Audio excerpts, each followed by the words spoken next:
first preview show of the season, the first real preview show heading into week 2, that feels like we're back in the swing of things. Because the first slate of games, you don't have to do anything, right? It just shows up in front of you, and then you get to watch all of them. And then the first reaction show, we're just kind of like reacting to what we saw.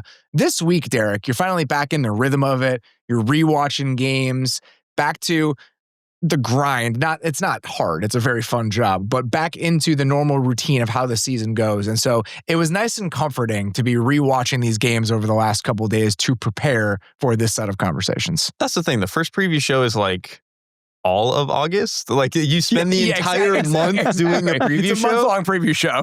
Whereas now this week, it's a lot of like, you're just sprinting from Monday morning to like Thursday morning, really just being like, okay, how much can I put this stuff together? And that is when you really feel like you settle into the groove of the season, which is exactly where I want to be.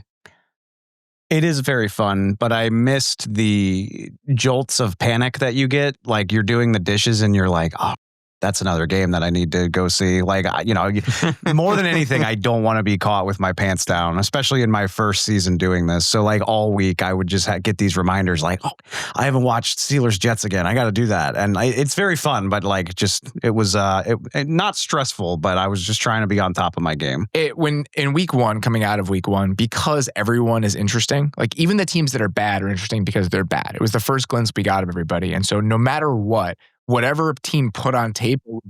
Mm-hmm. And so when you start wading into rewatching week 1, the list just becomes totally unwieldy where it's like, I wrote adding a new thing every couple hours. You're like, I wanted to see how he did. Yeah. I just write it down by unit. It's like, which units do I need to watch before Thursday? And I wrote down the whole list and I was like, oh man, but it's all of them. This is going to be a lot. Yeah, like it's going to be fun. 6, it's like, okay, I've watched Chargers film 3 weeks in a row. I can maybe give them a pass. You have a sense of who everyone is by then. It's very hard to have a sense of who everyone is. It's impossible right now. So let's dig into our week 2 preview today, and let's kick things off with the game of the week presented by BetMGM. The Eagles -1.5 at the Chiefs. If you're a Chiefs fan, Derrik, and you had that absolute drubbing in the Super Bowl, and you had all offseason to think about it, and then you spend from February to August, February to September 1st being like, all right, that was bad, but we get a couple new offensive linemen. We're going to be healthier at our receiver spots. Like that was an aberration. We're going to be back as the Kansas City Chiefs this year. And then your first glimpse of the team is them having that very underwhelming performance against the Chargers. And now in week 2, you are home dogs to the team that destroyed you in the Super Bowl. It has not been the best 8 months to be a Kansas City Chiefs fan. It hasn't. I got to say, at least it's been a very long time since they've been a home dog. At least you're a home dog to the team that just kicked your ass in the Super Bowl. It's not like it's some other team. At least there's like some degree of making Chiefs fans feel a lot better right here. It's like better. No, it's not better, but it's like if it has to be any team, it might as well be them. Like it's better than if this was like against the Bills or something like that. So there's that element of it. I do think like to some degree the Super Bowl was an aberration in that, not that I expect the Chiefs to necessarily win this game, but like it's not going to look that bad again. I do think the Chiefs went into that game. Offensive line just had zero shot. And I think their game plan for a lot of that game was just not good, especially on the offensive side of the ball. And so I do think that part of it will change. Now, that just might mean the difference between like a 30-point loss and a 10-point loss. How do you feel about the Kansas City Chiefs right now compared to how you felt about them coming into the year? Was last week enough for you to kind of change whatever collective optimism you felt about the Chiefs heading into this season? So I would like to think we, and Chiefs fans too, because I've been trying to have a finger on the pulse, at least as much as like social media will let you, try to just see what Chiefs fans, content creators feel about the way things are going. I would like to think that we've all learned a few lessons about prematurely burying the Chiefs. But I do think it's fair to just say, and if you go back and listen to us in the AFC West preview, I was very bullish on the Chiefs being a more exciting team. Derrik, you talked about bringing back the deep ball. They're healthy at receiver. They got all this. The offensive line should be better. And we shouldn't overreact to week 1. But I can't blame you as an outsider or as a Chiefs fan if you're just like, man, are we about to do this again where every game is 20-17 and like Mahomes is incredible, but maybe not fun? And like you can enjoy the mastery of Patrick Mahomes. Like what he did against the Chargers was incredible in a lot of ways. Like he is so good. it's still okay to say we want to see you throw 30-yard touchdowns. Like, we want to see those Kansas City Chiefs. And 1 week into the season, you're just like, Worthy's hurt. Not only is Worthy hurt, but he didn't even he didn't get to do anything against the Chargers. He got hurt like 3 snaps into the game. Rice is suspended. Obviously, he'll be back after 5 more games, so you can hold out some optimism there. But for at least the time being, I think it's totally reasonable if you're just like, are we boring again? Like, we might still be good, but are we boring again? I'm fine continuing to say the personnel isn't where it needs to be for this team to be efficient, exciting. I'm just kind of tired of doing it. Like, I know rationally that that's how I should react to this. The fact that Rashee Rice and Xavier Worthy did not play in that game. But at a certain point, I'm just tired of having this conversation about this team where it's like, they'll be fine, but they're kind of boring. It's just not the one I wanted to be having about them this season. The fact that we're already doing it 1 weekend is a little bit disappointing. I wanted Xavier Worthy to catch 6 for 102 and a touchdown last week. Like, that's what I was hoping for. And we didn't come close to getting it. That's not his fault, but that's where we are. I mean, I think until they try to start building the receiver core in like a serious manner, we're probably just going to have to keep having this conversation. I will say, if Rashee Rice wasn't suspended, I don't know how much of this conversation we're having. Big issue with the idea that they haven't made a serious effort to do it. It hasn't worked. In terms of investment, they've made a serious effort. The types of players that they continue to seek out are just not. This is not the way that I would do it. I don't hear enjoy that it. At least. But and I think assets have been valuable. Right, they're pumping assets into it. It's just like the hit rate and like the types of players they seek out is not. I struggle with it a lot. Let's talk about when the Chiefs have the ball in this game. Let's just extend this conversation into what it may look like against the Eagles.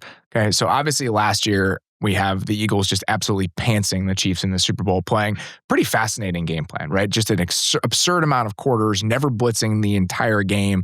As you think about this version of the Chiefs, the one that we saw last week, playing against the Eagles defense that we saw a week ago, what are the kind of the key elements of this matchup that first come to mind for you, Derrik? I mean, if they had everyone healthy, it would have been that like they can hopefully throw down the field a little bit more. And that I think if with Worthy's banged up and Rice is not here, I don't know how much of that is really going to be the case. The other thing to me is that in the Super Bowl, I think the Eagles were able to play that way with all their light boxes, kind of just playing in quarters and just like, the safeties will fit from depth, is because the Chiefs' run game, especially by that point in the season with the offensive line, they couldn't really do anything but like attach stuff to bubble RPOs and just like, we're going to run inside zone and hope this hits and hope that we can get 3-4 yards.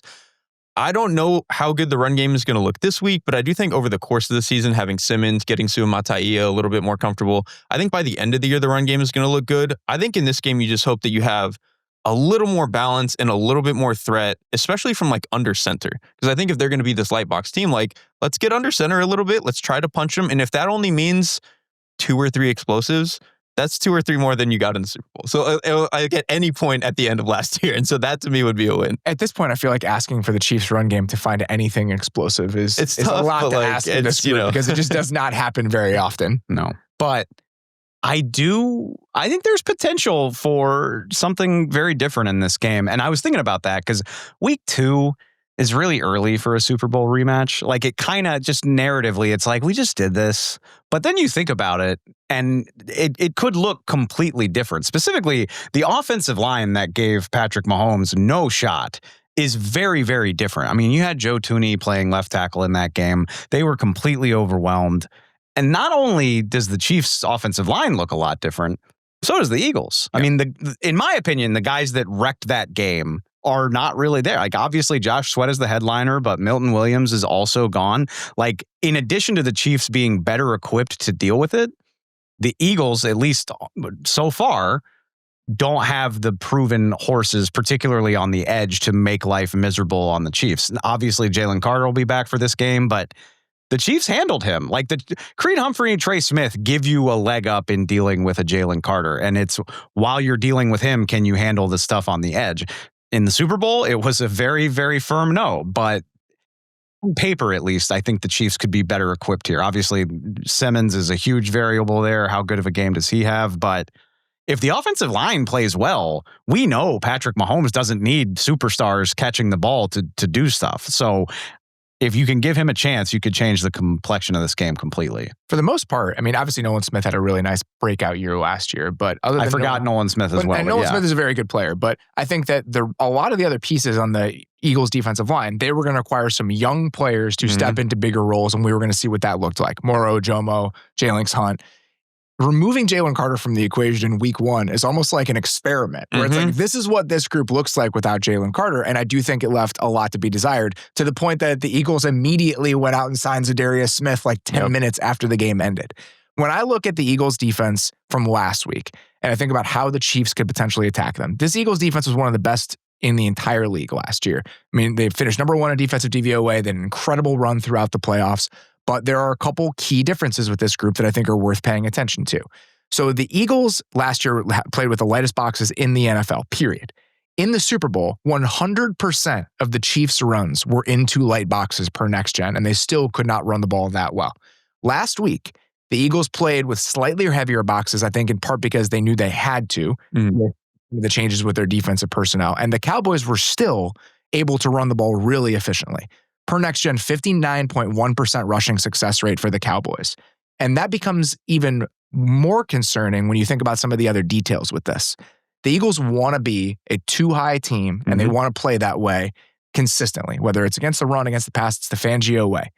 Out of 2 high shells last week against Dallas, 14 carries, 107 yards, 71.4% success rate for the Eagles. I assume the Eagles want to play out of those looks against the Chiefs, considering how they played them last year. So the question then becomes, can you consistently defend the run out of those looks? Because a week ago, it was a problem. No Jalen Carter, that's worth mentioning. But I think as you're trying to find the paths forward and the avenues for the Chiefs to do something on offense in this game, I think that's probably where it starts. I think definitely. Again, they need to be just more varied in the run game than they were last year. And I think, we'll see how much Zadarius Smith plays, because my one concern with the Eagles defense coming into this year was like, you don't have size on the edge. And now signing Zadarius Smith might fix that. So like in my head, attacking this Eagles defense would be like, can we get some pullers and really make like guys like Nolan Smith and stuff take on blocks? And they can do that for their size, but like Nolan Smith is really strong for his size, but at the end of the day, he's still a smaller guy and can sometimes still get overwhelmed by these bigger guys. I think it's an important nuance when we're talking about Nolan Smith as a run defender. When he's taking on pullers and he has a little bit of a head start, he plays with a ton of physicality. At the point of attack, he's still a smaller player. It was just the reality of the situation. Exactly. And that's why, honestly, if the Chiefs could do a little bit more like wide zone stuff, which they really could not do at all last year because they just didn't trust their left tackle to, I think, do a lot of that. If they can get Simmons moving out a little bit there, I think that might be a little way to get things going. Simmons is such a fun X factor in this game. And it's not fair to expect him to be dominant in his second career start against the Super Bowl champs, but if he's even not dominant, but if he's just good, like if you watch him in this game and you're like, oh yeah, Josh Simmons, let's go. Like that could be big for so many reasons. Can the Chiefs run the ball at the same sort of clip the Cowboys did last week? I think that's my first question. The second thing that Dallas did that was able to take advantage of this construction of the Eagles defense is that they absolutely barbecued Adoree Jackson. Essentially every single time CeeDee Lamb was in any sort of cut split and the Eagles were in a single high coverage, so essentially leaving him one-on-one with Adoree Jackson, it ended horribly for the Eagles. It sounds like Adoree Jackson is going to at least start the game again at outside corner for the Eagles. The Chiefs, unfortunately, do not have a CeeDee Lamb to bring to the party here. And so I wonder if the two avenues are, can we run the ball efficiently and can we take advantage of Adoree Jackson in one-on-one situations outside the numbers? Are the Chiefs, as currently constructed, set up to take advantage of either one of those? And I'm not sure they necessarily are. I was joking about this. So right before we started recording, we saw Xavier Worthy hit the practice field in Kansas City. And we'll see what he does. I have no idea what that means. It looks like his arm is heavily padded. He might not play. I don't want to try to project that. But if you're the Chiefs, don't you feel better if you're just like, hey, man, if you're just out there running around being somebody that needs to be accounted for, like, don't you feel better about this even marginally, even if he's just a super duper fast decoy for a little while? That's okay. As a space clearer, I actually think he's probably worth having out there. I agree.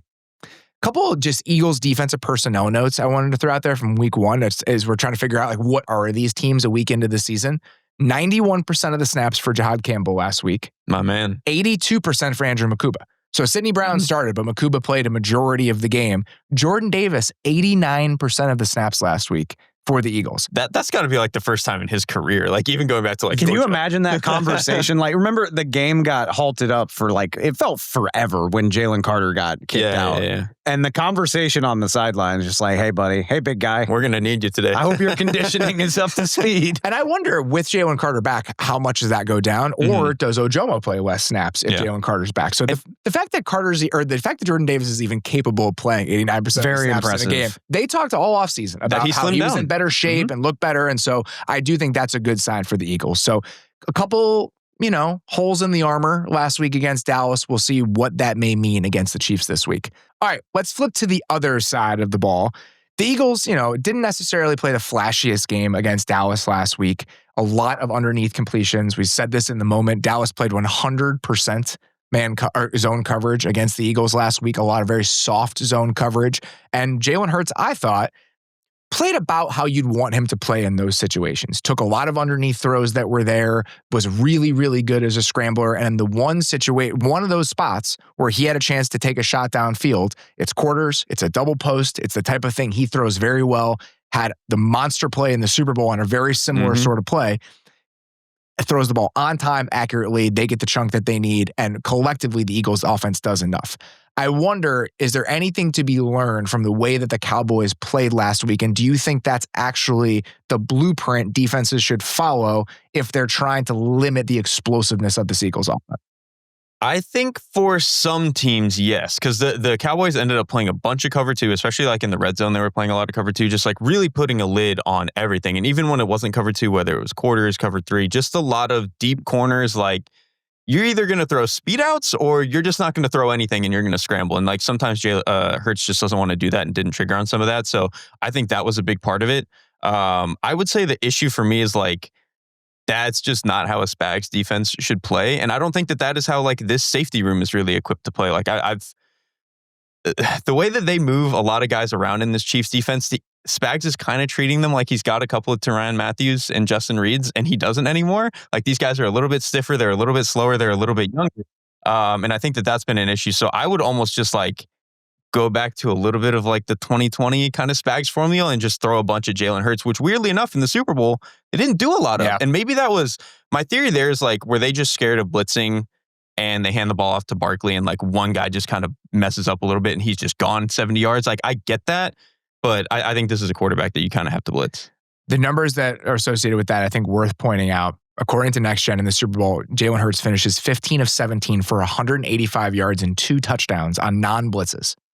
On blitzes, 2 of 5 for 36 yards and an interception. And I think why that becomes even more important is that I watched this Chiefs defense play last week, and I watched that pass rush against a Chargers offensive line that we were concerned about heading into the year. I felt dumb for being worried as I watched that game. Well, so and this is always the problem with week 1. Does that say more about the Chargers offensive line, or does that say more about the Chiefs defensive front that we thought was going to look different because they drafted a couple guys? Omar Norton-Lott did not play. I think he's still banged up coming into this week. Ashton Gillotte played 4 snaps. So this is the same group for the Chiefs that we had last year, minus Tristan Wirfs, who got paid a lot of money in free agency. You combine that with the secondary that now has Jaden Hicks coming in there for Justin Reed and Shamari Connor still playing a lot. Where I land with this, Derrik, is that I'm kind of worried about the Chiefs defense. I don't want to overreact too much to week 1 against a very good quarterback, but what I watched down to down last week in Brazil does not make me feel better about the Chiefs defense having a different sort of flavor now compared to what we saw at the end of last year. I'm extremely worried. I do not think that they're a good enough unit, or I'm worried that they can be a good enough unit to where it's like, okay, we can down to down be good enough. This is why I think you really do have to go back to maybe more of like the 2020, 2021 type of formula where it's like, we're going to give up explosives anyway. So let's at least try a little bit harder to generate some with throw a few more corner blitzes, throw some chaos in the mix and see what happens. Throw a couple of explosives out there and just see what happens. And I really think that like that is, again, that worked better when your offense was also able to get more explosives on their side of the ball. And so that was part of the formula too. But I really just don't know if this defense is going to live just being like, oh, well, we're going to trust our safeties to do all these crazy rotations and make tackles from depth and all this stuff without a good pass rush in front of them. Like, it's just, it seems like you're asking too much of a young and, other than Trent McDuffie, like kind of iffy secondary right now. I'm going to say the exact thing that Robert doesn't want to hear, but that doesn't make it any less true. The Chiefs have just earned the right to sort this out over like 6 weeks. They just have. Like that pertains to Spags. That pertains to Chris Jones. Like he wasn't amazing against the Chargers. That doesn't mean he can't play his way back into being amazing. They can tweak this and play with it. And I'm going to choose to believe, even if the Chiefs start 0-2, I think I'd have to see them fall far enough behind the pace to where I actually got worried about it. And so it's not great for weekly discourse, but I'm not going to make too many judgments about what the Chiefs look like until we've seen at least a month of games. I just worry that the Chiefs defense that we saw during that 2023 season and into the 2023 playoffs, when they were able to just play you defense against the Niners this in the is Super not Bowl, that by a far cry. I just worried that we're getting very, very far away from that.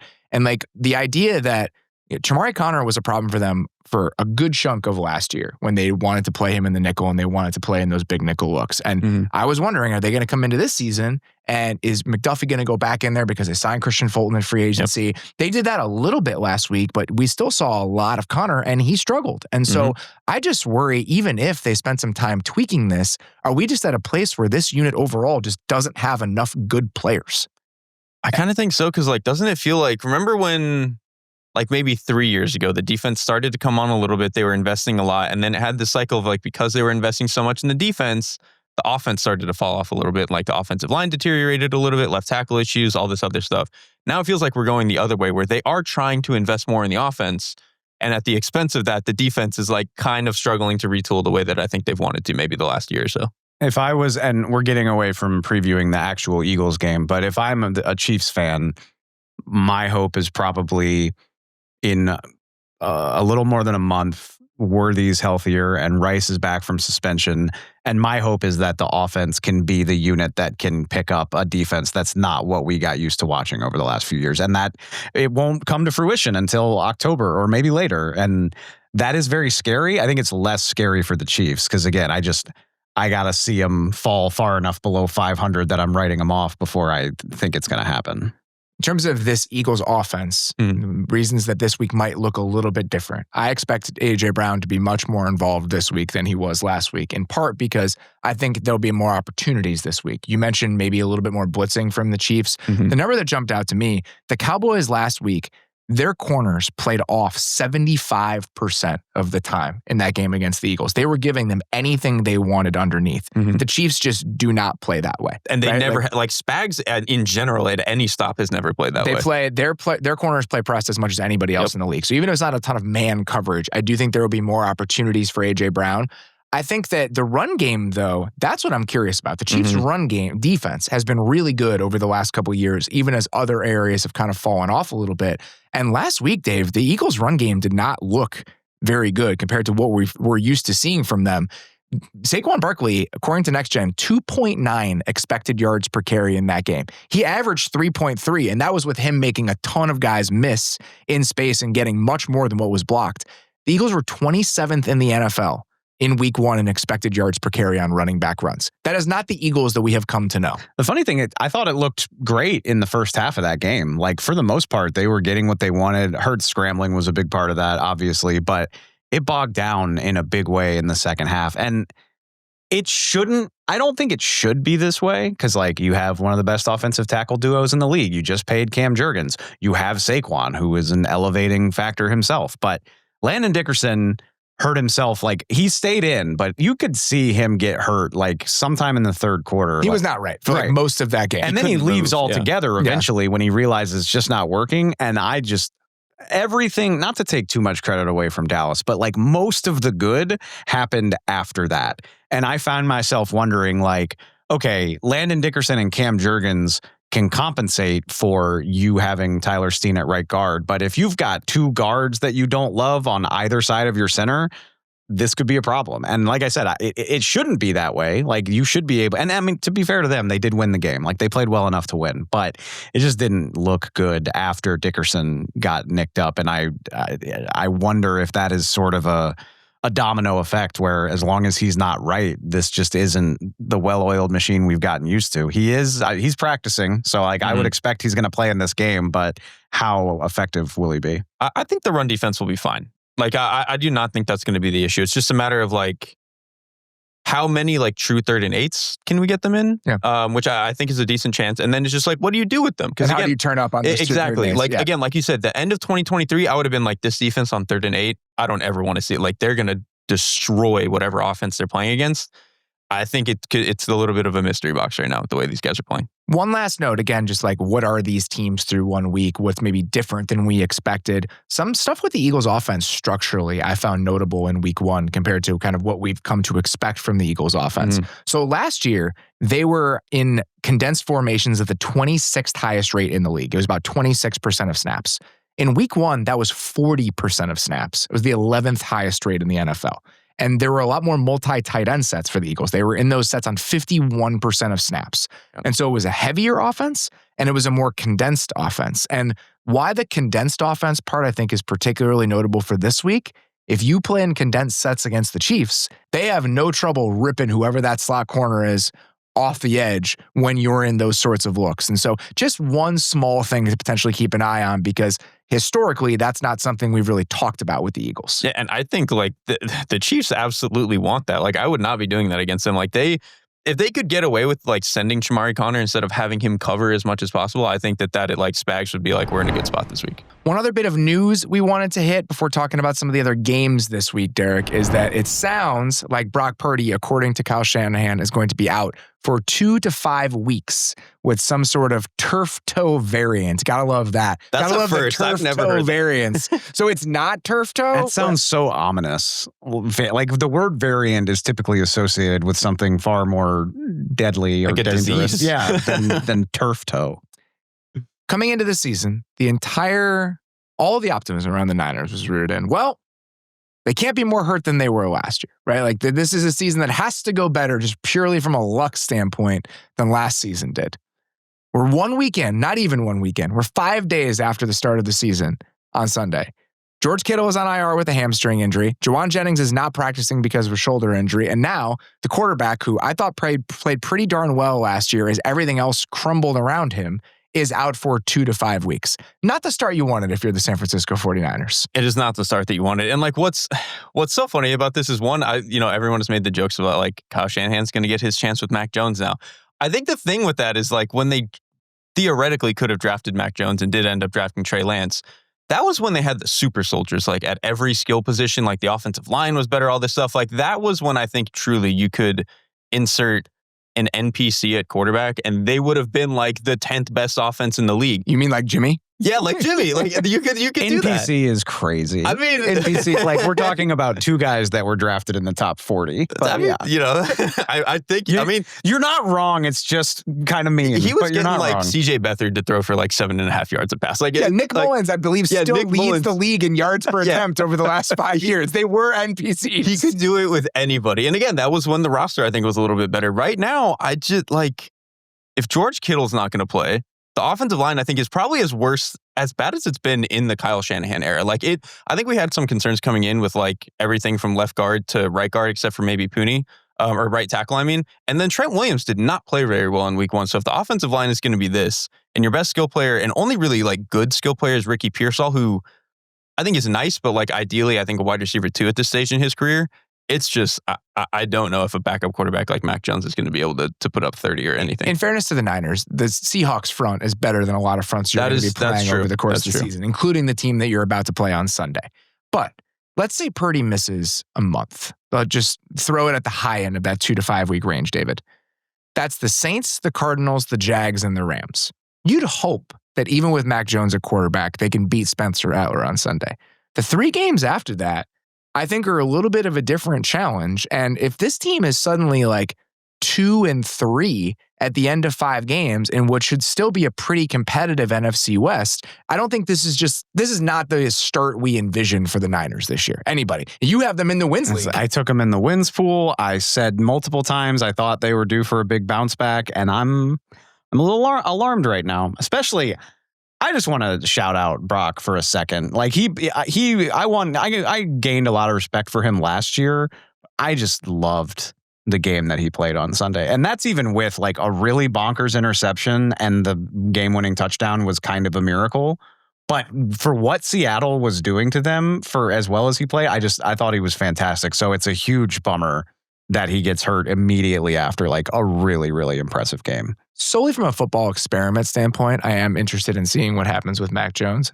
We were not given the Sam Darnold experience with Kyle Shanahan. I did want to see that in real time. Really badly. And then we got a version of it last year. We still got to see like, what does Sam Darnold look like in objectively good circumstances? We got our answer to that. The Mac Jones thing is adjacent to that for me. But again, I think like you said, Derrik, this is not quite as good of circumstances as it would have been 2-3 years ago if Mac Jones had been dropped onto the Niners. It's just a crazy thought. Like even so 2023 is 2 years ago. I mean, that's life in the NFL. But if you look at this, Saints, Cards, Jacksonville, yeah, you're just like, oh, they'll roll over these teams. It doesn't even matter. And now I'm very worried about pretty much all 3 of those games. Even the Saints game is a road game. So I don't think that Jags or the Cardinals are world beaters by any stretch, but I think they're probably teams that will finish somewhere around 500. And the fact that we're a little bit worried about what the Niners are going to look like against teams like that, I think does say a lot. Before we get back to the show, some fun news to share with you guys. We at The Athletic now have access to the NFL highlights packages, so we can use video in our shows, our social clips, and on our app. If you're an NBA fan, you probably saw the way our NBA team used highlights during the playoffs, and now we have that for the NFL. We are very excited about how we can use this on our show, and you'll be seeing that integrated into the Athletic Football Show very soon. Next thing we're going to hit today, we did this last year on our weekly preview show, and we're going to run it back again. We're just going to run through one thing that we are looking for in a handful of other games. The kind of through line theme with the 3 that we're picking from here, or the couple that we're picking from here to start, is a couple of these offenses looked very good in week 1. Can they do it again against maybe somewhat better competition? And that is very true for the first one that we want to talk about. Broncos-Colts is the first game that we wanted to hit here. Dave, what is the one thing that you were looking for in the Broncos-Colts game this weekend? So I went back and watched the Colts-Dolphins game with really more of a focus on the Colts because we were very taken by how bad Miami looked. Like in the moment, that was the story. Like, holy crap, are the Dolphins even going to finish the season with how bad this looks? So I wanted to go back and watch the Colts. And I was so impressed by what I saw. Like maybe some of it is the Dolphins looking bad, but the Colts looked very good. Like and keep in mind, like when you talk about where Indy is, obviously it's a new quarterback with Daniel Jones. They let 2 guys on their offensive line go to Minnesota, so you're reworking a significant chunk of that. After watching the game, like one of the biggest pieces of your offense already is Tyler Warren, who I love, by the way. I mean, I liked him as a prospect. I knew he was a good player, but seeing what he was capable of in week 1 of his NFL career was so cool. I mean, like the catches, the route running, the stuff that he did as a blocker. Like he's not this overpowering blocker, but he just always gets where he needs to be. Yeah, and he had a couple really fun blocks where he's just posterizing DBs down the field. He's a very fun player. And all of that, it just looked really smooth for how much new stuff they had. Like, I think they got flagged 4 times for holding, which, hey, that's a really good Miami front, but you wouldn't know it because Daniel Jones was pressured on 24% of his dropbacks. He had all day to hang out in the pocket. And I came away thinking like, this does not look like an offense with this many important new pieces. I mean, not to rub salt in the wound, Robert, but like, look at what the Bears were doing on Monday night. That's what it should look like when it's all a bunch of new faces and guys doing new things. And the Colts were just on top of their stuff. And what better way to find out how real it was than to play the Denver Broncos? Like it is, we joked about it on the recap show. Sometimes we have to wait a month, right? Where you play 3 great games, you start 3-0 and you're like, yeah, is this for real? We are going to find out really quickly because there is no doubt in my mind that the Broncos are one of the best defenses in the NFL. They mauled the Titans on Sunday, just like people expected them to. So how real is this? How good does Daniel Jones look against better pressure? How well designed is it all? How clean can they play? I'm so excited to see how a very impressive week 1 holds up against Denver. That's where I'm a little bit of like 2 minds on this because like I do think some of what the Colts were doing was pretty impressive. And even Daniel Jones, like I think his quick game operation was actually pretty good. And then there was one play, 4th and 2, they had it midfield. Jones can feel the heat coming. He actually spreads out the formation a little bit and gets it to where the slot player, I believe it might it was Josh Downs. I think it was Josh Downs, and he kind of gets him to run just like straight to the flat, and the Miami Dolphins defense tried to send the nickel, and so Jones immediately sees it, throws it, and they convert. Like, him being able to do at least once or twice a game, be able to do that, I think is like a nice steadying presence. And so I think all of that was nice. The thing to me is like a lot of their success in this game was against the defense that likes to play a lot of too high and lighter boxes, and all they were doing was like zone and attach RPOs to everything. I think against the Denver front, that is going to be like, dude, we'll put 8-9 in the box and we'll just play man coverage, and now you just have to beat our guys. When they've got guys like Patrick Surtain who can kind of just go man up on your best guy, I'm a little bit worried about how well that's going to work. Or not worried, but like kind of like you said, Dave, it's about as good a test as it gets. We're about to find some stuff out about the Colts very quickly. I'll be impressed if it looks as good as it did against Miami. Yeah. But I do want to give them credit that it did look very good. The big gap to me, thinking stylistically between those two defenses and why this is going to be a different sort of challenge. Last week, 12% man coverage for the Dolphins, 42% man coverage for the Broncos. And so they're just going to be tighter window throws that Daniel Jones is going to have to make in this game. And I think my question about Daniel Jones, even if there were some parts of the argument for why Daniel Jones was the better option at quarterback where I was kind of like, all right, I guess I see that, in the sense that the floor was higher with Daniel Jones. Fine. Even if we want to concede the floor was higher with Daniel Jones, there are some explosive down the field pass catchers on this Colts offense. And I was wondering, is Daniel Jones going to be the type of quarterback that can access those throws within the offense? He did that last week. He pushed the ball down the field correctly on time with a level of aggression I have not seen from him in a while that I think can get you excited about him unlocking all of these pass catchers. So I think that was a good step forward. And then the thing that we can argue about whether or not that is something that you can continue doing against teams that don't have Storm, Duck, and whoever else at corner, right? Like the Dolphins secondary is an absolute mess. We know this. Even Melifonwu, they signed him in free agency. He's a guy that I like as, he can play close to the line of scrimmage and he's a blitzer and all this. He's playing in the deep half for the Dolphins.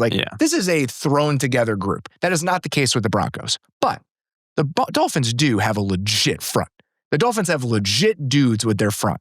And they were blitzing at an insane rate in this game. They had a 51.5% blitz rate against the Colts last week. On those plays, the Dolphins had a 23.5% pressure rate, according to Next Gen.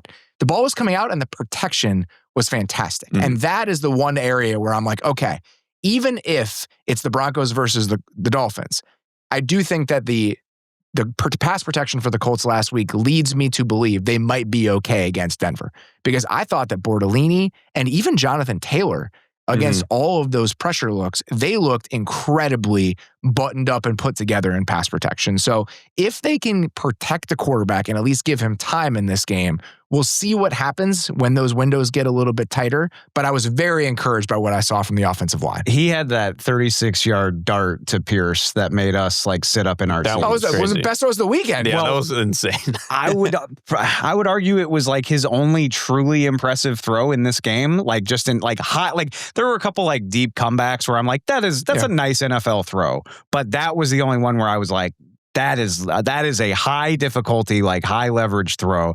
And I'm guessing he's going to need to make. He's going to need about 5. He's going to need to make a few more like really impressive throws against the defense like this. I will say, personnel-wise for the Broncos, Nick Bonito played out of his mind last week. Just like ruined Dan Moore's first game as a Titan in a way that was not good for anybody involved.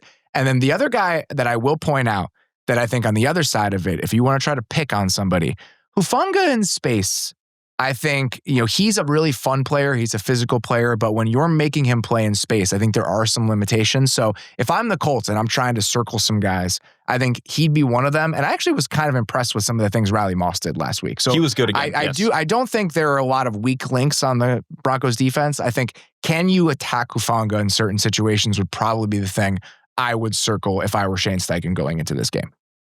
Get to our next one here. The Colts led the NFL in success rate on offense last week per True Media. Number 2, the New York Jets. What is the one thing you are looking for in the Bills-Jets game this weekend, Derrik? I mean, I think going into the season, we all would have been like, okay, this is, Bills get an easy one to start out the season. And I think the way that they played against that Steelers team, this is probably not going to be the case. Like, I really think, I don't want to give the Bills a pass for letting what happened in run defense against the Ravens happen, but like they're the Ravens. They can kind of do that to a lot of teams. But the Jets, I think, are a good test of like, okay, they can run the ball at like a pretty above average clip. I think like I was really impressed with Membu. Tittman was playing incredibly well at guard, I thought. Fashanu is a good mover, even if every now and then he can get jammed back. Like this offensive line, they've clearly got something in the run game. You add on top of some of the stuff they were doing with Fields, both in the read game. They also had like they motioned a 4x1 and run QB draw with him. Like they were doing a lot of the right stuff that way. So I just feel like if the Bills are going to have such an issue with linebackers not being able to take on blocks, safeties taking the wrong angles in the run game, Ed Oliver might not play in this game. He was in a boot. It's absolutely brutal. I just don't know how they're going to not get run on for 200 yards again. I will say, down to down, the Bills' run defense was not that bad last week when you look at just success rate and just how often the Ravens are putting together productive runs. The explosive runs are what were a problem. Mm-hmm. And I think some of those explosive runs that we saw from the Ravens are the exact type of explosive runs you have to worry about against the Jets. That's the whole deal with Breece Hall. Like, that's his thing. Well, I'm talking about the quarterback. Oh, him too. So Yeah. Lamar Jackson last week had 5 carries on design runs. 51 yards on those design carries. 4 of those runs went for 10-plus yards. He averaged 1.3 EPA per rush. So on those 5 Lamar Jackson runs, the Ravens got a touchdown, essentially, worth of expected points. And so that's exactly what you're having to worry about when playing against the Jets here, because that's what you're going to, the exact same things they were doing with Lamar Jackson, you're going to be testing that with Justin Fields. And the Steelers had an issue last week. Mm-hmm. The Steelers' problems, I think, are a little bit different than the Bills' problems. The Steelers' linebackers, their heads can spin to the point where they're exploding when you're doing too much to them. But the other part of this is that the Jets did a good job of making them wrong in the quarterback run game. So early in the game, they were trying to like surf and they were trying to play both. And then later in the game, they were trying to do some scrape exchange stuff where the edge crashes down hard and the linebacker fills over. Well, the Jets at one point, Justin Fields just didn't care. When they were doing the scrape exchange, he handed the ball off. TJ Watt missed the play. And because Patrick Queen was shooting outside, now you have 1 fewer guys in the box. And so I thought the Jets had answers to pretty much everything in the run game, combined, like you said, with the offensive line just playing really, really well. Like what Tittman and Armand Membu did last week, I just wasn't ready for that. Even if I was excited about Membu, the fact that Elijah Vera Tucker gets hurt, and then we have a backup right guard in the game. And he was like one of the more impressive players I watched in the run game last week, David, is one of the more shocking things I saw in week 1 overall. I'll throw John Simpson in there too. I thought he was bullying guys. And I was curious, like watching it live. Yeah, like they did a lot of stuff with Fields, and Fields accounted for 25% of their rushing total. So when I see that, I'm like, was this real? Or was this the Steelers not being ready for the number of ways that they can attack you? It looked really real. Like they were getting to the second level, bullying dudes, overwhelming the Steelers. Benton had a bad day. That was one of the worst games he's ever played. It was an ass kicking. Like it was a very physical effort from the Jets offensive line. And it looked a lot like we were hoping the Jets run game would look like.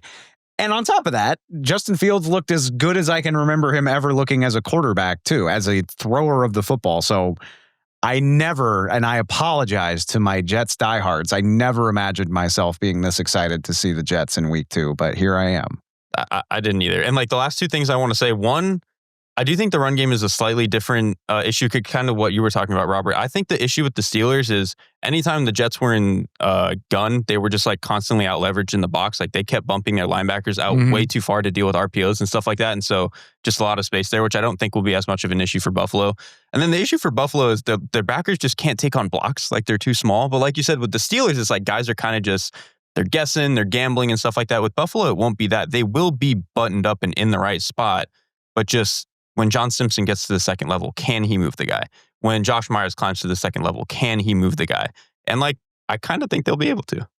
The Justin Fields part of this is interesting. It's one of the better games he's played essentially in his entire career when you look at the numbers. And there was some stuff that I do think is sustainable, right? Like, I mean, that throw, there's some versions of it where like, this is exactly what I want to see from Justin Fields. All of the run game deployment, the touchdown he threw to Garrett Wilson, like he can still push the ball downfield when given the opportunity to do so. The thing that was most encouraging to me, and it kind of cuts both ways because I loved watching it and I don't know how much of it is you can carry over, how good of a job he was doing keeping his eyes downfield while moving around the pocket in order to throw. That's something he really didn't do a ton of early in his career. And that's good to see, but those are still volatile plays. And so what he is capable of doing in the pocket on time, I still want to see how he continues to carry that over. The early returns were great. Like that's exactly what you want to see out of a Justin Fields game. There's still just a couple more things I want to see before I get really excited about this over the course of an entire season. I think I agree with that. For me, it's just like, can we do that 5 times out of 10 instead of the 2 out of 10 the way it used to be? And that's it. That's because probably that gets enough. you 3 more explosive plays a game. Like that's probably exactly what enough. happened last week. Yep. I do think it's interesting. The Jets were one of the most pleasant surprises of week 1. And we saw, I mean, it is the Ravens, but we saw the Bills defense. They're still 6.5 point road favorites, which is, it's a large road spread. And I told y'all before the show, they usually win, but MetLife is often not a fun place for the Jets. Like their games at MetLife are often very stressful. They score a lot less than they're used to scoring. So I'm curious to see how that goes. I don't think I would be gutsy enough to call for the upset, but I bet it'll be a classic division game. Last one we wanted to hit here, the one thing that we wanted to watch is from Chargers Raiders. I'm not going to spend a ton of time on this game. We're going to be recapping every single Monday Night Football game this year on our YouTube channel. And so we probably won't spend a ton of time previewing those games compared to the 2 o'clock and 3 o'clock kickoff games from Sunday. But I just love the fact that Chargers Raiders is a matchup between the internet's 2 favorite quarterbacks and 2 guys who played fantastic football last week. For the combined Geno Herbert truthers among like football media and the football hipster internet, last week was a very good week. The fact that Herbert did that in an island game and then Geno does it in week 1 when everyone's paying at least a little bit of attention, it was a fun one. It felt like a little bit of vindication as we've screamed into the void. I promise you, these guys are as good as I'm telling you they are. Yeah, like the Herbert one happened in primetime, so I feel like I don't have to talk about that one as much. The Geno one, dude, like Geno is already prone to like having games where all he wants to do is just like get to his spot and chuck it, and he's about as good as anybody in the league at that, because truly his ball location and like knowing based on leverage and coverage where to put the ball, he really is like a very special quarterback in that sense. And then the arm talent is really, really impressive. Like when it comes to down the field accuracy, and especially outside the numbers down the field accuracy, I think him and Herbert are probably 1 and 2. I mean, yeah, probably in terms of like driving the ball. Yeah, I think Jaden and Jalen both are very good at down the field, like vertical they can shots. drop it in a bucket. Exactly. Yes. But driving the ball, like second level throws to the sideline. Yeah. Like I'm talking about laser show shit. Yeah. Geno and Herbert, I think, are probably 1 and 2 in the entire league, which I think says something about why we like Geno and Justin Herbert. They're like the coolest throws on the field. They're fun. It's very fun to watch. I mean, it is, of course, they get the late game because this is a doubleheader week. So they get the game that won't end until probably like after midnight Eastern time. It kind of feels like Pac-12 after dark. Yeah, that's the West sort of vibe. Only the West Coasters will know. The one throw I wanted to talk about from the Justin Herbert game, because we didn't really talk much about it. And by the way, I'm sorry about that. I just want to I know that too often I do this where I just assume everyone who listens to the show is always listening to the show. We're not going to talk about all the games. Like it's never going to happen. On the Sunday night recap show, we're not going to talk about all the games. The hope is over 17 weeks, we make a very concerted effort to talk about every single team. And so we're going to talk about the Chargers plenty. But the one throw from that game I wanted to talk about was actually an incompletion. The corner route he throws to Keenan Allen in the first half of that game, Justin Herbert, that goes incomplete, is just an insane play on like 5 different levels.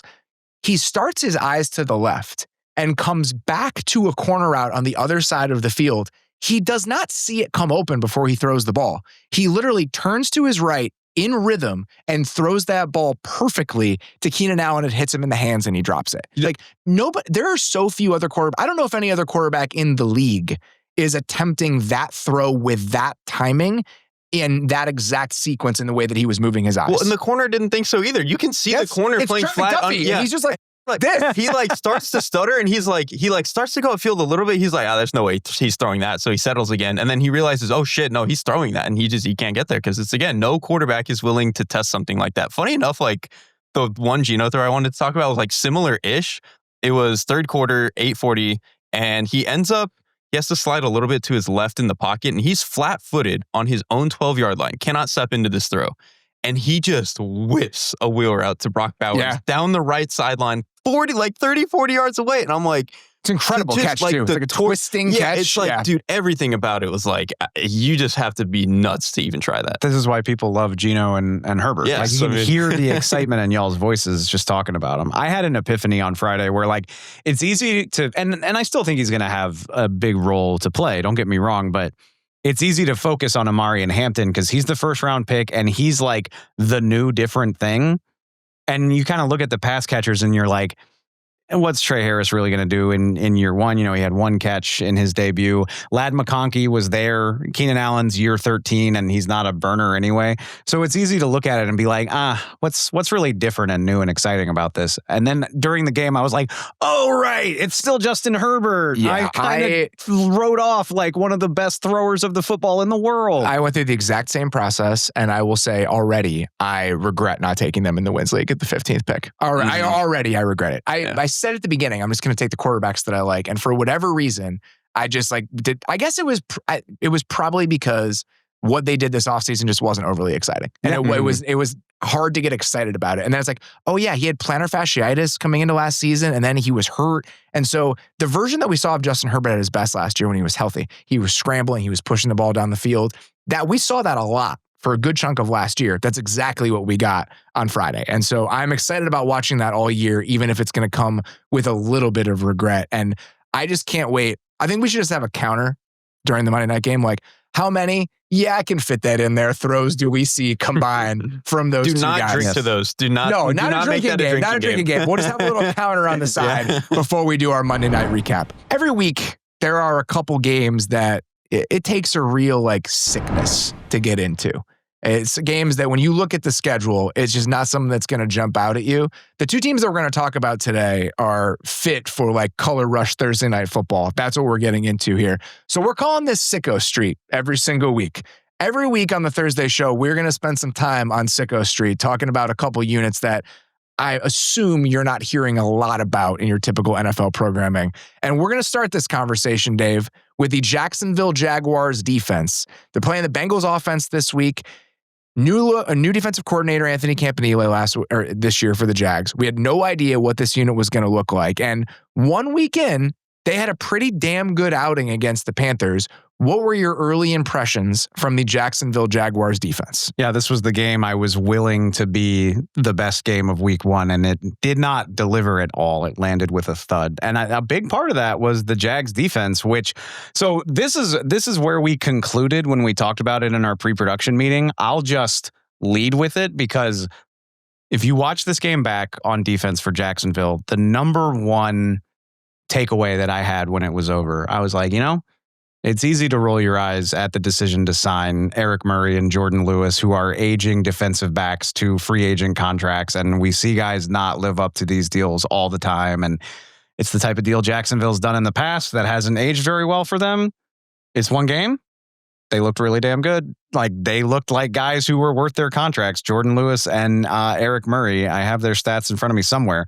5 tackles for Jordan, a pressure on a nickel blitz on a third down. Just a really cool look from this defense where like you mug the line up with 7 or 8 guys, 2 of them fall back. And just as Bryce Young is processing all of that, Jordan Lewis comes from the slot and almost strip sacked him, honestly. And it turned into an incompletion. He had a fumble recovery at the end of the first half on top of that. And then he ends the game with an interception in garbage time. Eric Murray, 7 tackles, pass breakup, a pressure of his own because they were sending the safeties often in this game. Like, that's I guess other than that, my main takeaway is they are not afraid to send pressure from all over the place if they think it's going to work. And these two guys were a huge part of it. I thought they had really, really nice days. Jordan Lewis and Eric Murray, both of them, when those signings happened, I was like, okay, we'll see, right? Like, you're signing 30-year-old corners to like top of market deals to play nickel. Eric Murray has played on a million different teams.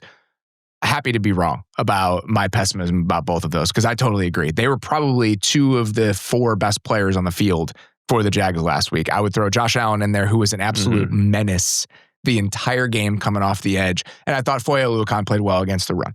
And so I think those 4 guys, but the fact that 2 of them were guys that I wasn't sure how that was going to go, that I think you can feel good about. Overall, though, I think that the numbers from the Jags defensive performance and the final results, not necessarily indicative of Derrik about what we might see from the Jags moving forward, especially as they play against the Bengals this Sunday. That's where I landed. Like, I think if this game had happened week 15 of last year, there was a shot that the Panthers could have hung 30 on them. And so, like, the fact that we didn't arrive there this week, I think was really, really nice. That's important to point out. The Jags finished 31st in defensive DVOA last week. They were 4th in week 1. It's one game and it's against the Panthers, but this is a very different unit, even if there are some imperfections about it. And I agree. Like, I agree with you. I don't know that this was a case of them being like an overwhelming unit.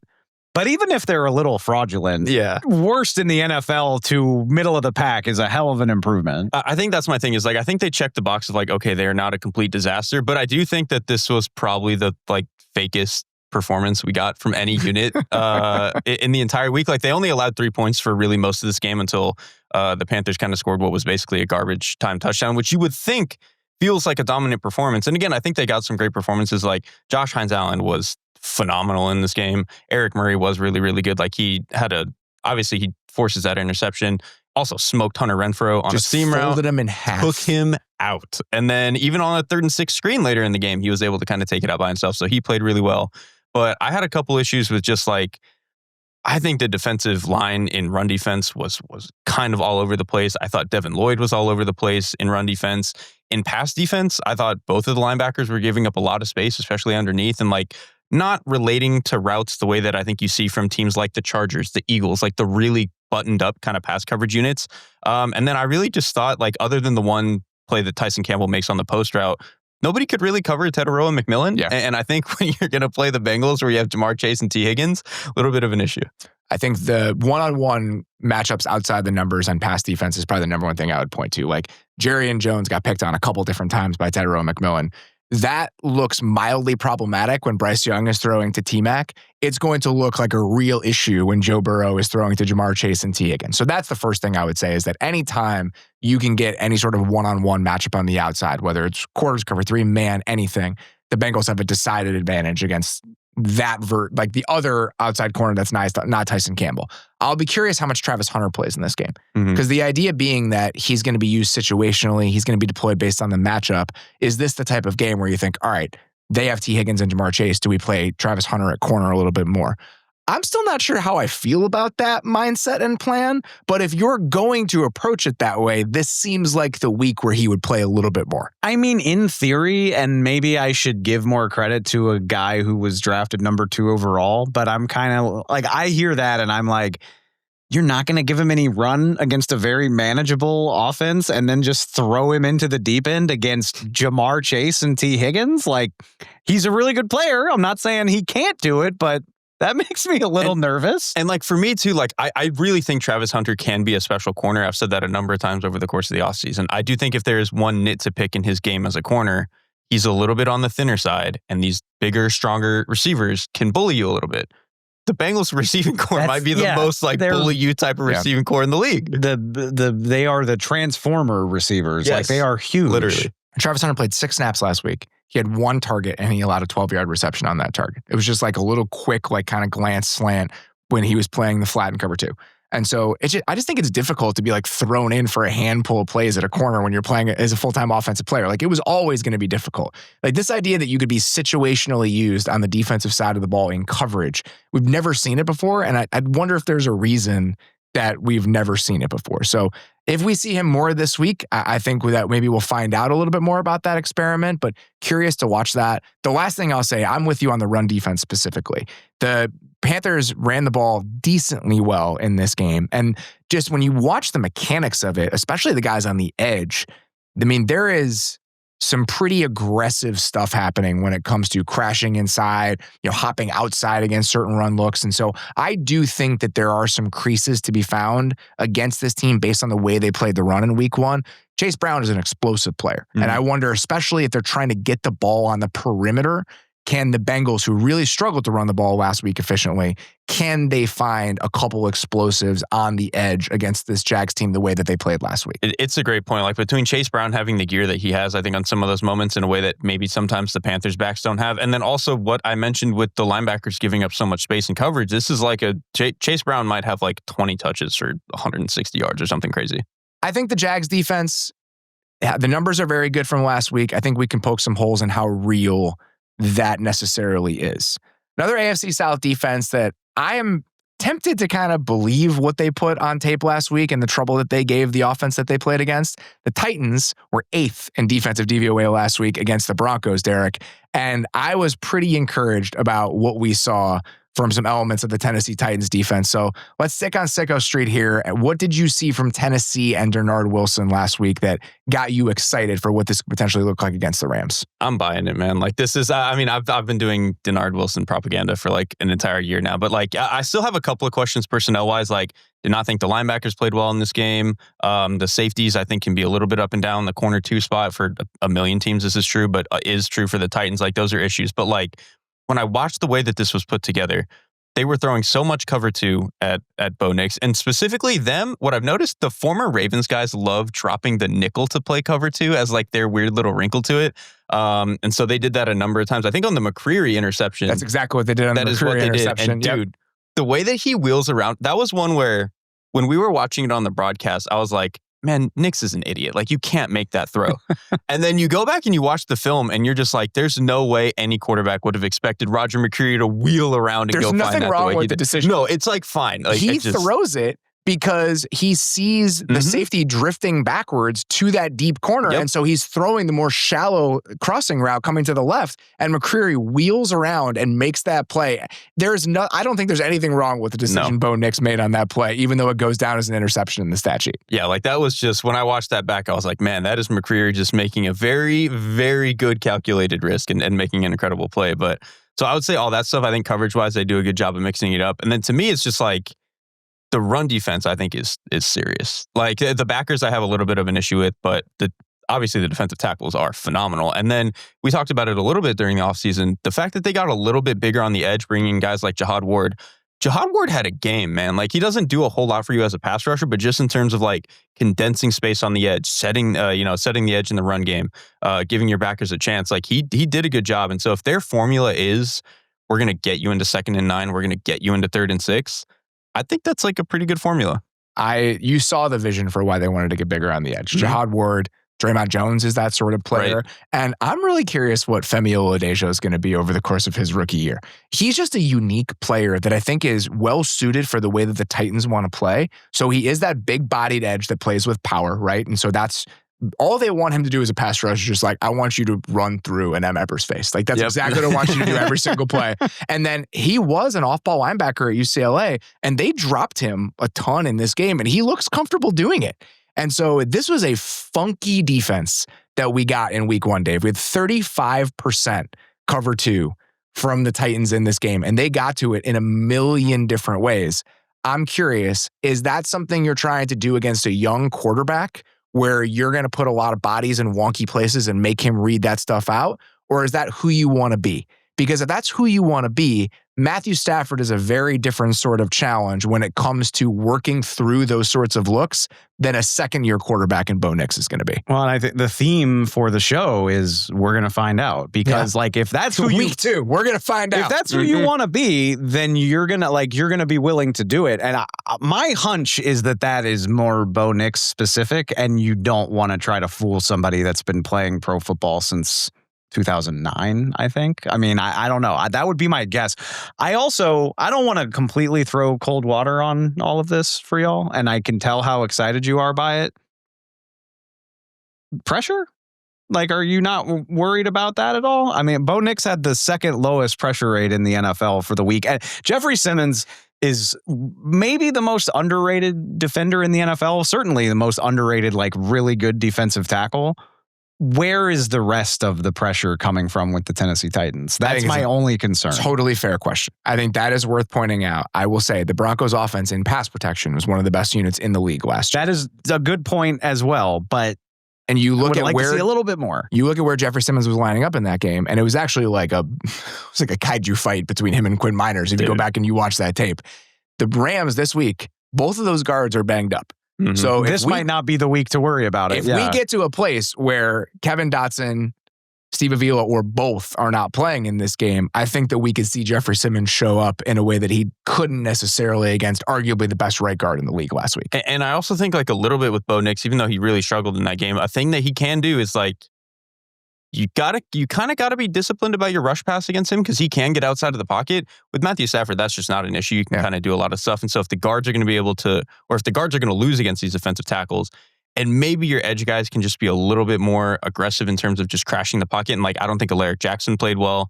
last week. So I do think that like front-wise, Tennessee has a pretty big advantage in this game. Like the other thing with the Rams is they did not run the ball well at all last week. And I really think if there's any part of this Titans defense that I do believe in week to week, like will stick, it's the run defense. And so we just might get in a situation where it's a lot of 3rd and 7s for Matthew Stafford, and he can be good, but sometimes, I was going to say, go a little awry. You mentioned it. If their plan is like, let's get you into 3rd and 6 and 3rd and 8, then my eyes are going to that TV on 3rd downs for the Rams immediately. Because like Matthew Stafford trying to make that work 10 or 12 times this Sunday sounds very fun. I was looking at the numbers. Matthew Stafford was top 5 in the NFL last year, according to Next Gen, against cover 2 in success rate.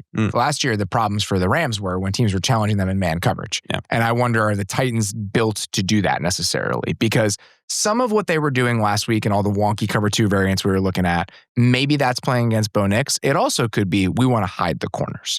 Well, Jarius Sneed is not 100%, and Darrell Baker is still somebody you have to worry about at another outside corner spot.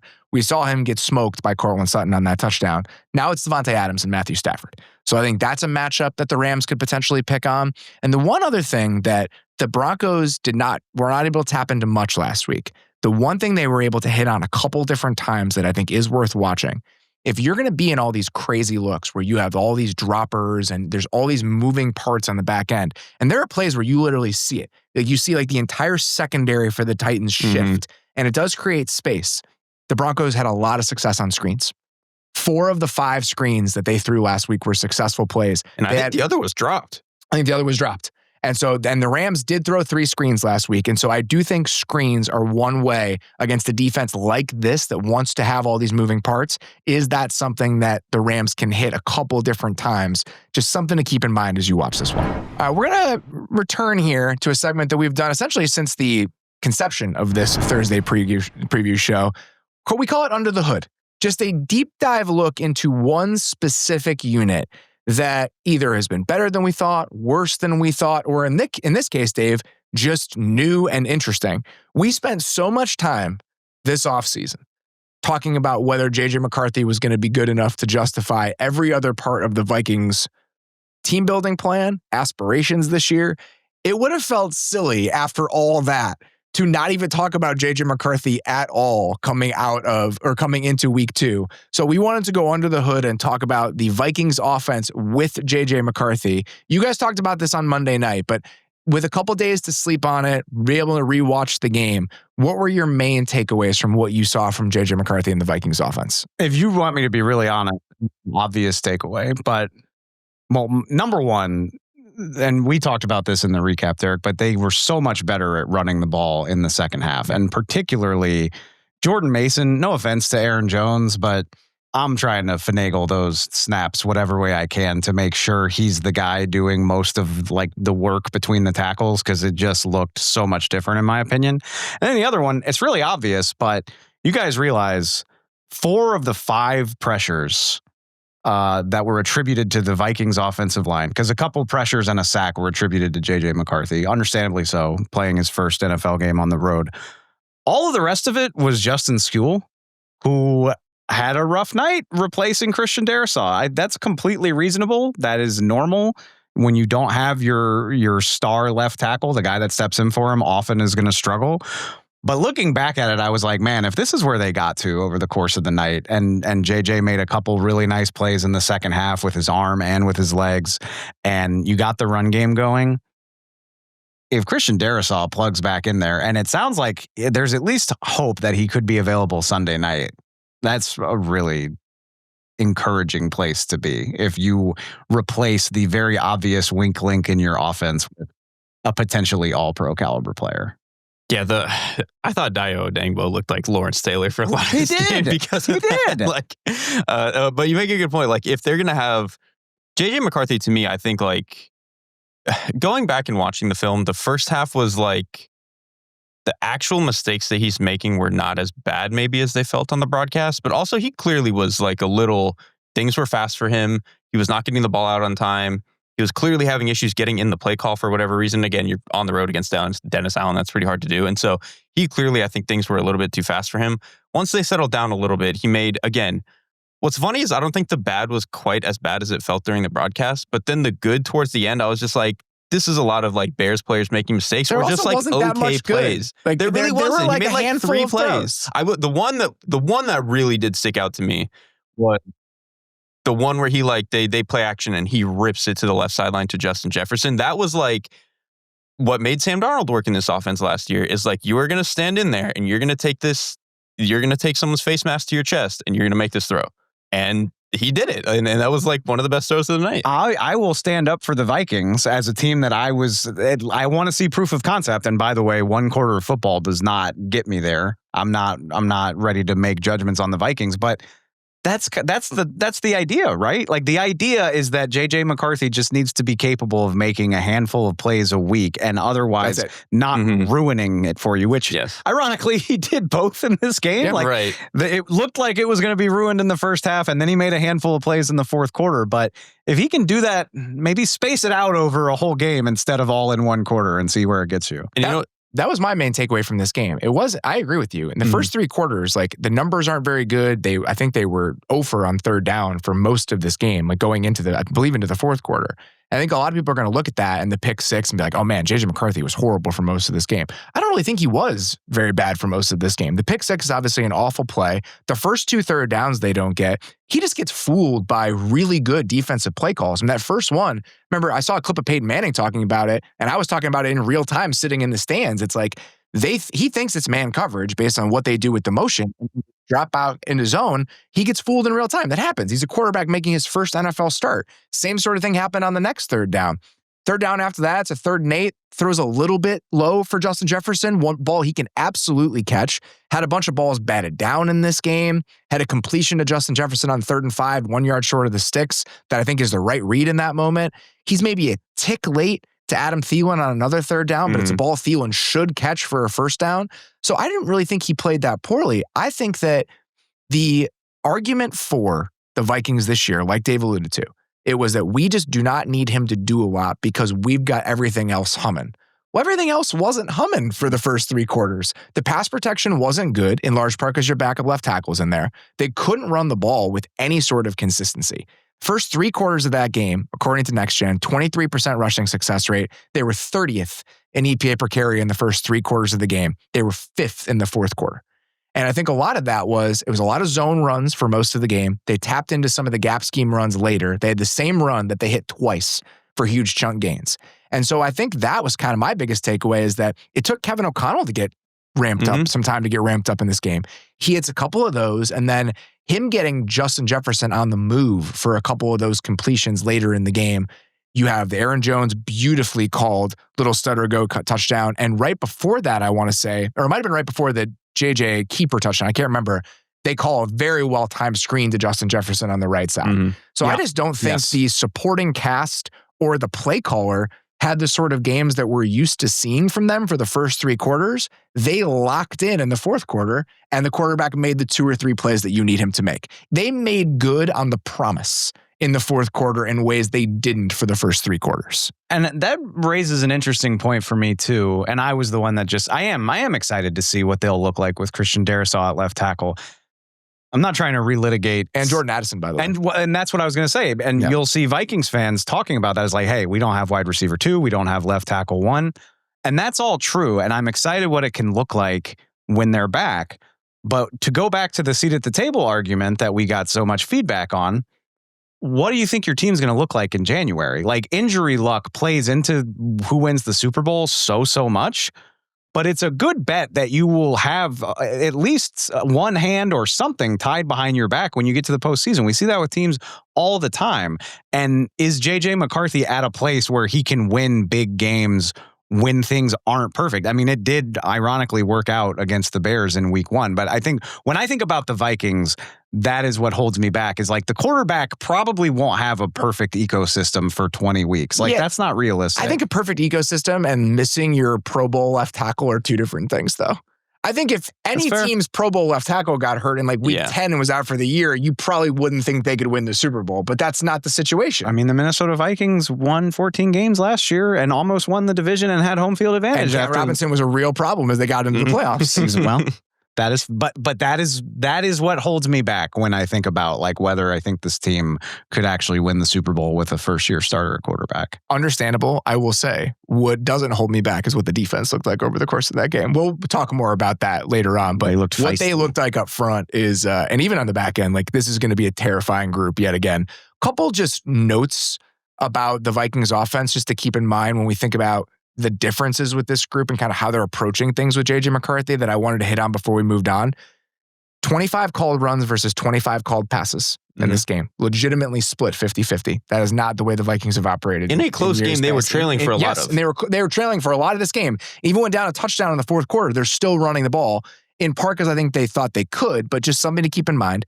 Play action on almost 42% of his dropbacks in this game. And Vikings in week 1, highest first down run rate of any team in the league. 76% of their first downs, 16 of the 21, they called a running play. And so I do think, bringing back to what Dave said, they're going to try to do everything they can to make this.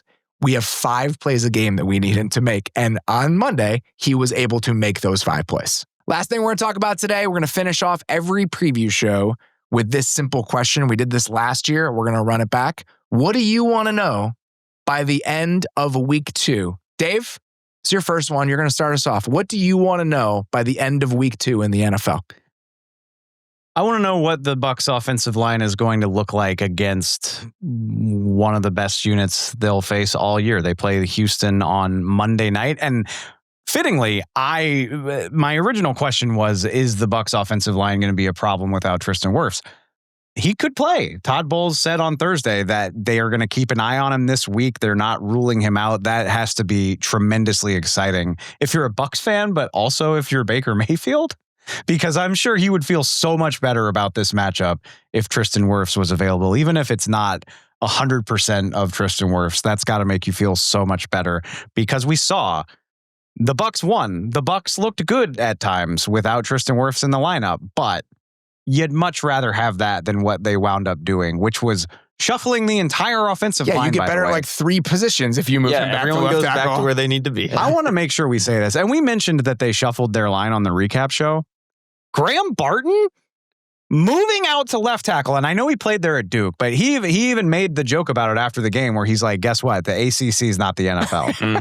He moved out to left tackle, and I'm sure they practiced it, obviously, but in a live game on the road to play pretty damn well. Certainly wasn't perfect, but played pretty damn well. Like, that is so cool. I rewatched this and I was like grinning from ear to ear at Graham Barton handling business. Is there any other team in the league where that would happen? Or if your left tackle got hurt, you would move the center to left tackle? Maybe the Packers. Maybe the Packers now because Elton Jenkins plays center. But in years past, when it was like Josh Myers or whatever, that wouldn't have happened. So the Packers now, because Jenkins went from guard to center, that might be the only other case of this. It's very admirable how the Bucs played. Like the line did what it could. Bucky Irving, I thought, was very impressive in pass protection when you watch this game back. Just saved Baker's ass on a handful of occasions. But still, I mean, Baker was top 10 in pressure rate. He was only sacked once, but he was under duress. The run game had nothing doing. I think the rushing success rate of 31%, which is a full 10% down from where they were last year. And Baker just, ironically, I thought on a lot of his misses, there wasn't a lot of pressure, but I'm sure he was just antsy. Like, you got to feel less comfortable in those circumstances, knowing that 2 guys are out of position and they're blitzing you a little bit more than they might, et-cetera. And he looked antsy. He looked uncomfortable. He had a couple really bad misses. He almost threw a pick. We talked about the Xavier Watts missed opportunity. He missed Cade Otton. I'm still baffled at, like, he had time and he's just there. And Cade Otton would still be running if he had thrown a better ball. So they played well enough to win. It could have been so much better. And now it's Houston.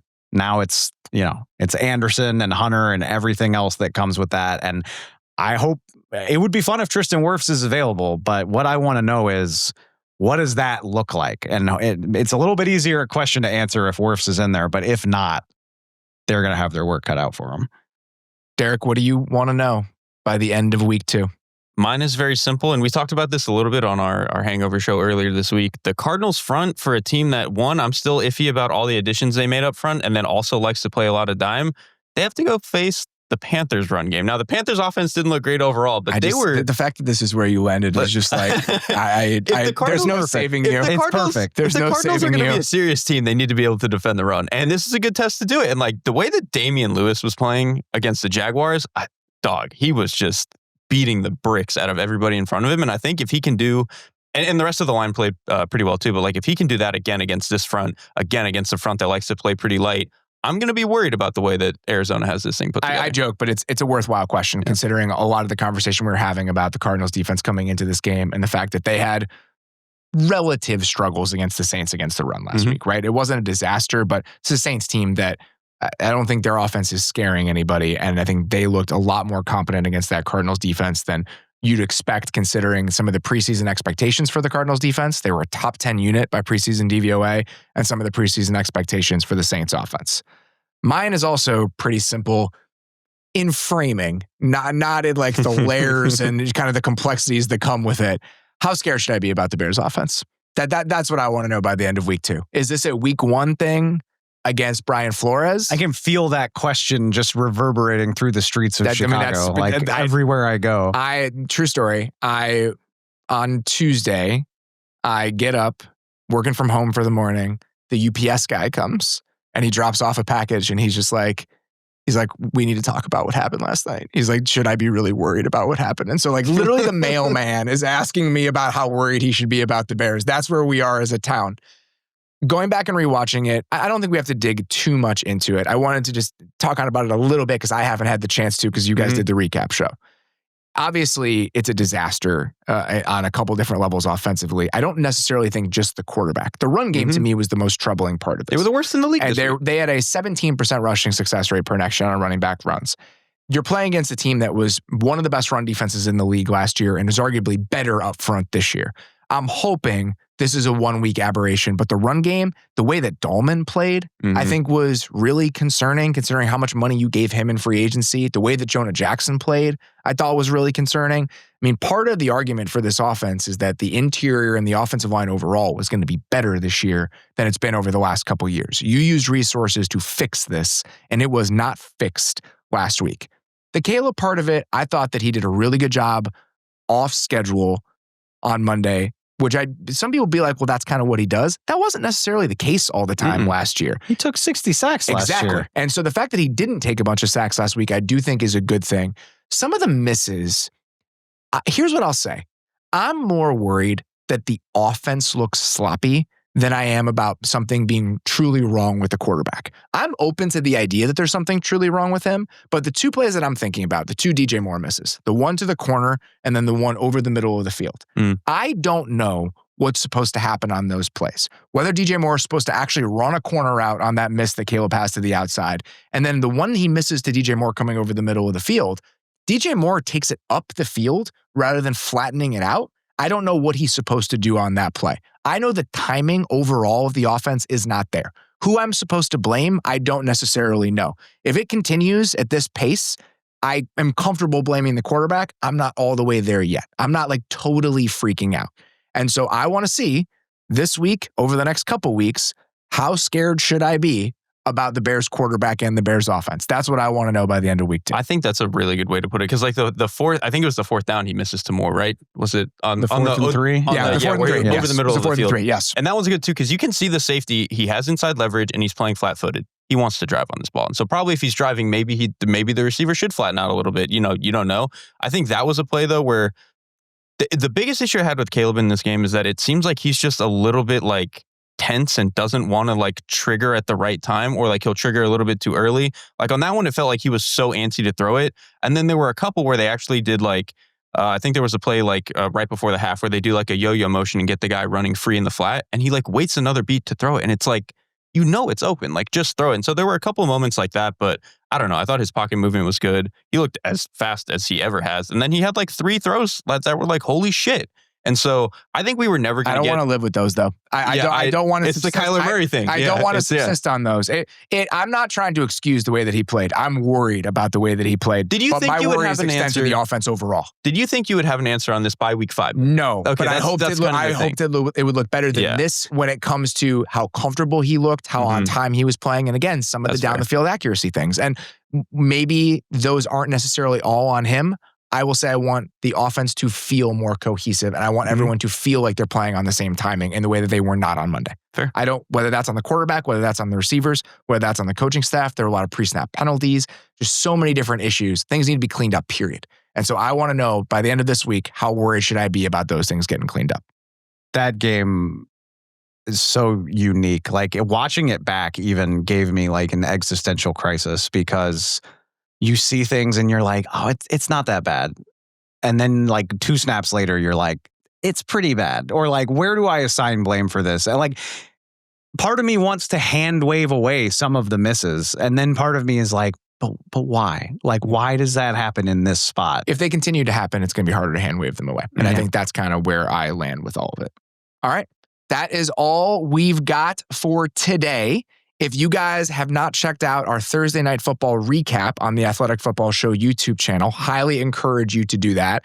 Dave and Derek, again this week, I'm unfortunately going to be on a plane. I'm like really crossing my fingers that the Wi-Fi on this plane is going to be good enough for me to watch Packers Commanders in real time, because that is a very, very good game. I will be back on those shows next week. Very much looking forward to that. Appreciate you guys pinch hitting for me while I've been out this week. We will be back here at this desk on Sunday night around 10:30 p.m. Central Time, essentially when the Sunday night game ends. We will be here live on YouTube. Highly encourage you guys to join us for that and to join us every single Sunday night. For now, that's all we got. Appreciate you guys listening. Enjoy your weekend. We'll talk to you soon. Thanks for watching. Follow the Athletic Football Show wherever you get your podcasts. And don't forget to subscribe on YouTube.